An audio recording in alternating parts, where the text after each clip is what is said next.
All right, so Hugh, I'm glad you got us started on that because I think some people would say this season, Saquon Barkley's been the Eagles' Superman. Yeah, the savior. He has been incredible. He has been one of the best players in the NFL and right there as an MVP candidate. Now, last week wasn't his best, right? They threw the ball more. Yeah, a little bit. And it wasn't like Saquon didn't play well. It wasn't his game, right? It was a Jalen game, it was a passing game. He obviously missed a little time on the field in that second quarter because of the hip little thing he had going on. Little tweakage. It seems like he's okay, which is good because they're going to need him on Sunday against the Commanders. But Hugh, there's now a kind of a twist on this whole thing because leading into last week, if he had continued, 100 whatever yards, it would have made the record, right? Going to break the record of Eric Dickerson more likely. Now he's I'd say fallen off a little bit. He's got to get back on that pace. Right now, Saquon Barkley enters this week 418 yards away from Eric Dickerson's record, from breaking the record. So let's do the math on that. A little math on this show. He needs to average about 139 yards a game. Maybe a little more than that. Yeah, about 140 yards a game. Let's make it a nice even round number the last 3 weeks. And Hugh, he could get there. I mean, we know he's had a great season and he's capable, and he gets to face three rush defenses the next 3 weeks that aren't very good. But because of last week, Hugh, it now feels like they're going to have to put an emphasis on this. A little bit more of a conscious effort. Yeah, I don't think he's going to get there just with your regular 21 carries a game. They probably need to put more of an emphasis. A little bit. And here's my perspective. I know we did Jolly vs. Chilio a few weeks ago, and I fought for the idea that the last week of the season, if he's close, I want him to play. And I still feel that.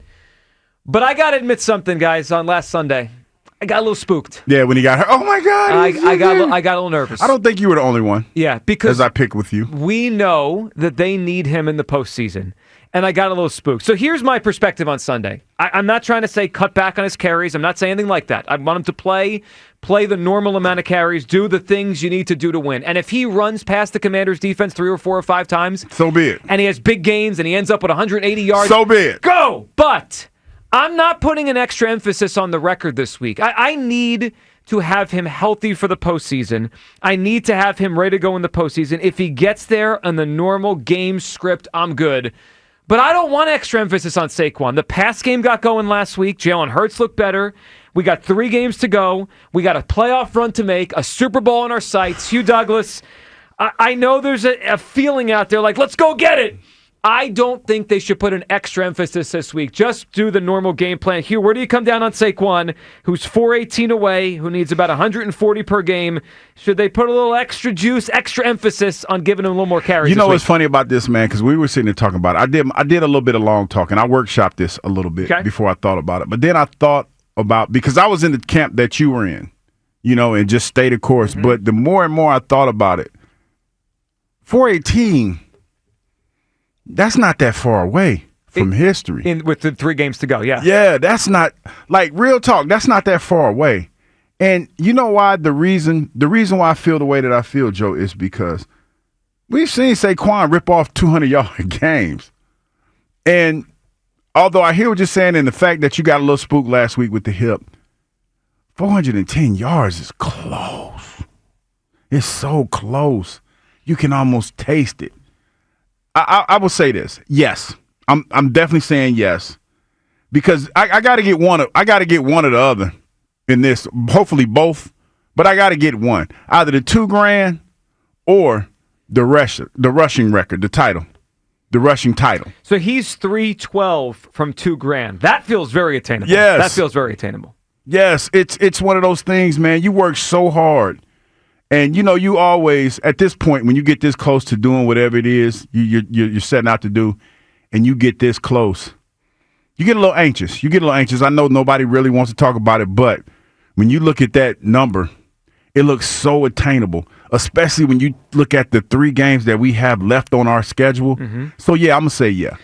But here's the thing, one caveat. Mm-hmm. This week, I got to at least come home with at least 150 to 200 yards to make this reasonable. Yeah. To keep keep hope alive. Well, then that would mean putting a little extra emphasis. I mean, he could break one, but if you're gunning for 150 or 200, I mean, you got to feed the guy, right? He's not getting there on 16 carries. But you know what? Likely. But the good thing I was about to say, Joe. But you know the good thing about it though, with the way that he's been running, and again, I don't know how healthy he is because we talked about last week, had a little bit of tweakage. Worry. I don't know how healthy he is. I don't think he's that banged up because they put him back in the game. Yeah, and we would have heard if something significant's going on. So I think that he's raring to go, man. Put it like this. 1 or 2 extra carries, I don't think it's going to kill him because you've been giving him about 16, 20 carries a game anyway. Well, I think it's more than that. So he's 285 on the season. He's had a lot of carries. I mean, like this year, his attempts rushing has been, I mean, just look since the last 4 or 5, since the first Washington game, 26, 26, 23, look 20. Look who's being plant-based today, Kyle. A little plant-based today. Well, of course I will. Being a little plant-based. When I saw that, when I saw him moving that hip around on Sunday, all right, I'm plant-based coward. That's fine. Soft. Coward is so strong. I never. Now, hold on a second. So strong. Coward would be say sit him. I'm not saying to sit him. Can we just say? Don't talk to me. Talk to Kyle. I know. I mean, like that was a lot.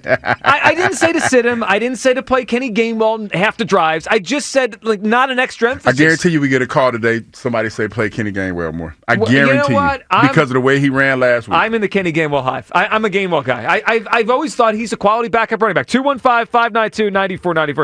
All right, call me plant-based, call me a coward, call me what you want. I got spooked last week by he basically took a quarter off. I mean, he wasn't really in there much that quarter, and he still got the ball 19 times.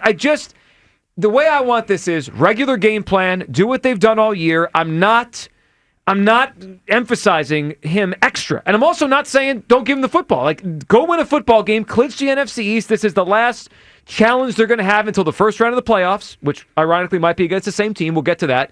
But go do your normal thing. Don't go over the top. The one thing I don't want is over the top, and they're just feeding him. We wake up in Monday morning, it's like, whoa, he had 31 carries? 31 carries on top of all he's done this year? That would be a lot. Let's hear Jason Kelsey. He was on with the morning show this week, and you won't be surprised by this. Jason's not plant-based. He wants to go for that record. Do you think that Nick will do the little bit extra leaning or not? I don't think he will. I hope he does. You hope he does? Yeah, I've been on record with this. You know, I really want them to try and make an effort to get this record. I think to me, obviously the Super Bowl is the pinnacle and the ultimate goal, but I think the rushing title record is the coolest record in the NFL, and the fact that this offensive line, Jeff Stoutland and Saquon Barkley, have a chance to obtain that is pretty remarkable. It's a record that really doesn't get touched in the modern game, especially. Well, it doesn't. And you know what? To add to that, Hugh, if he breaks it this year, I'm not sure if anyone ever breaks it again. I mean, this might be his forever because you have to have a combination of a great O-line, a great running back, right? That's obviously the clear. You need health. And you need a team to commit to the run game. And Hugh, I know we're having a little running game renaissance. Perfect storm. But that's a perfect way to put it. I don't know if we're ever going to see this again in the NFL moving forward. So if they do get this and he gets it, Dickerson's held his for 40 years. Yeah. And that's through Barry Sanders. That's through Emmitt Smith. That's through some LT, right? LaDainian Tomlinson. There have been some great backs. Marshall Faulk. None of them have gotten here. So Adrian Peterson. So, if Saquon gets there, there's a real chance no one ever tops him. Yeah, man, and it's one of those things to, like you said, in this era, to be this close. I mean, you almost have to push through. You know, and I know the ultimate goal is to win the game. No question about that. And you win it the way that the game allows you to. Mm-hmm. You take what the defense gives you. That's what coaches always say. Take what the defense gives you. But, man, 410 yards. 18. 400 well, in my mind, 410. 410 sound better. But anyway, okay. But he won't have the record at 410. Okay, 418 yards. There we go. 418. Okay, fine. 420 yards. There you go. That guarantees 420 yards, though. In 3 games? That just is so close. It's like right there. So here he is. To walk in the history books. And then, like to put it in your perspective, all the great Hall of Fame running backs that have played this game. And for you to have the kind of tumultuous seasons that you had playing for that team up north, to come here in one season and do probably what you thought you set out to do when you became a running back in the NFL. Sure. But you do it with the Eagles. Yeah. The more I think about it, yes. Yeah, it sounds like Hugh's going to be screaming, run the ball on Sunday. 215-592-9494. Quickly, before we get Kyle taking your phone calls, just to put in perspective, if he just keeps his average, right? And we know he's had games of 7 yards a carry, 8, whatever, when he's had big gains. But if he's averaged 5.9 yards per carry this season. If he just holds his average the last 3 games, he needs about 71 more carries on his Saquon average this year to get there the last 3 weeks. And I'm fine with that if that's the number. What I start to say is if emphasizing it means we get to 80, 90 carries the last 3 weeks, feels like a lot.